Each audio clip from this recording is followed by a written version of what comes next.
Panama, and my mother's from Costa Rica, and my father is from Boston. And so I had a diverse upbringing. I am a Korean American born and raised in Los Angeles to immigrant parents. Both of my parents are born and raised in Belize. And I would tell them, I'm Korean. And they would be like, what is that? They didn't, at that time, they didn't even know that it existed. I didn't feel ashamed of my mother and my heritage, but I didn't want to be made fun of. And I didn't want to be considered the same because I've been trying to fit in so much.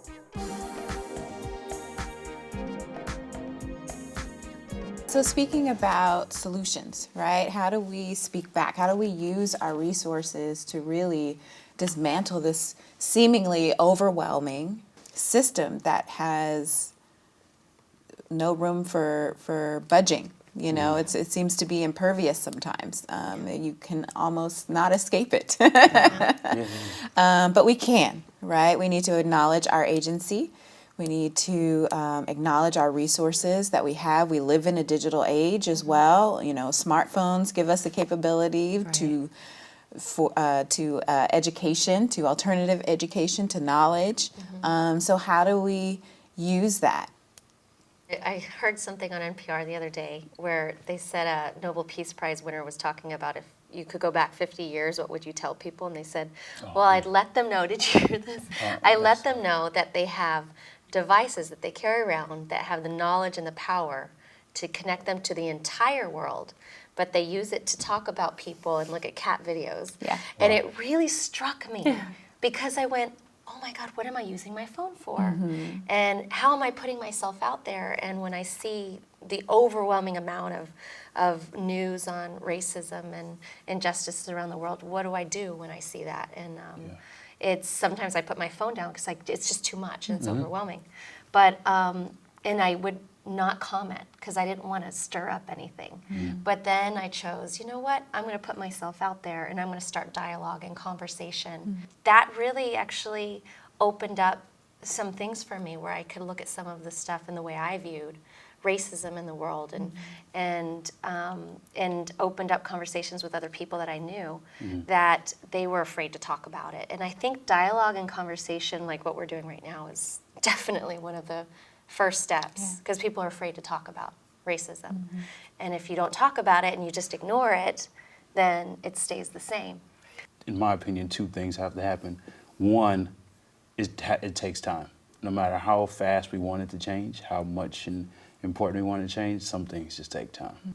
The second piece of the puzzle is it really comes down to individuals that can be in the media arena, accept the fact that they've gone into the normal or the standard spaces and be willing to take that risk of change. That's when you have the change that could impact lives around the world because you have to take risks. You have to take risks. And if we always stay inside of that box, knowing that the risk is there and possibly even losing opportunity or losing position that you have, that's how you can leverage the other platforms that we see of multimedias, of technology devices and YouTube, and the list goes on of other material that we can use to be valuable to, and I don't think U.S. anymore, I think valuable to the world. So taking that risk, for example, what do you mean by that? Sure, by being able to be willing to accept, I could lose my job, or I could lose this position, but by doing that, that's right.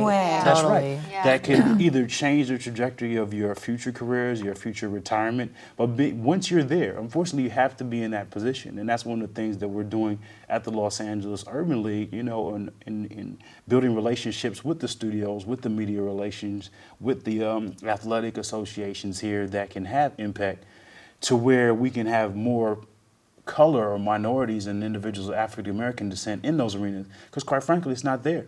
You know? And when we look at the production of television, the production of film, the production of commercial, they don't look like us. It's interesting, like when you say taking risks, it's like my stomach turned because in responsibility, because I felt like I was conforming into all these roles. I went by Marta for a long time, not Marta, until my grandmother went, what?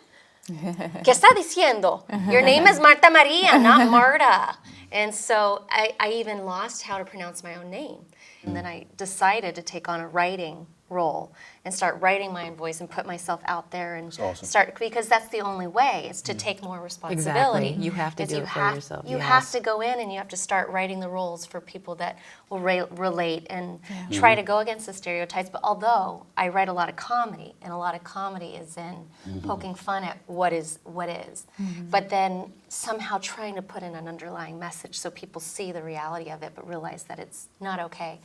I think just never to accept no, and to know that this system is set up a certain way only to help a certain amount of people. And once you understand that, then you can operate through that. You know, you don't need permission.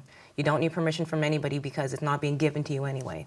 So, you know, don't take a no and just find your way. And also, you know, finding people who are like-minded, you know, and strength in numbers is always a good thing.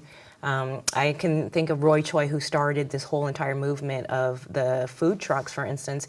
He was just burnt out from corporate stuff, so his last ditch attempt was, okay, I'm gonna make this Korean fusion taco. I'm from Los Angeles, this is what I know. Screw what anybody else thinks, and I'm gonna do this. And he freaked it. You know, it's just like, so it's always about kind of not being unrelenting in your vision and defining who you are for yourself. I'll just add that, you know, this changing or dismantling, whatever we want to call it, of racism takes a concerted effort. It's not something that we can decide today, okay, I'm going to work on it, and tomorrow, no, I'm cool, you know, then we slip back into the cycle of distraction, which perpetuates racism. So silence is not okay. Constantly analyzing how you drew that conclusion about that person, how you draw those conclusions about yourself, where are you getting your information, what is authentic to you and your heritage and background, and how can you fill in the voids that are definitely surrounding us every day. I think continuing to support shows by Start a Conversation and the Unwritten Rules and all of the work that InkSpot does and Kim Williams. This is her vision. Amazing. And Kim is we amazing. are very proud You should be. of that. You should be. Yeah. So thank you guys so much. Thank This you. was awesome. very much. Thank you so much. Y'all were awesome. You were I had 3 other grandfathers who were presidents in Liberia. I was born in the UK. Unlike my brother to my left, I'm not going to reveal what year that was.